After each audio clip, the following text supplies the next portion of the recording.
জন আছে, তার মধ্যে এরা আমার ঘোষণা করেছিল যে সব থেকে বয়স্ক লোক হবে, যে সবচেয়ে বয়স্ক লোক হবে তাকে ফুলের মালা পরিয়ে এই মাঠে সম্বর্ধনা জানানো হবে।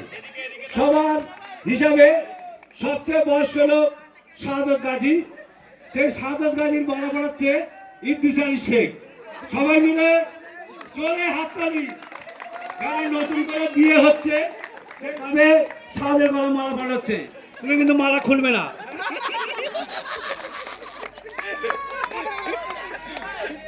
তুমি মালা পরে খেলবে। আরে এই মালাটা হেভি লাগছে।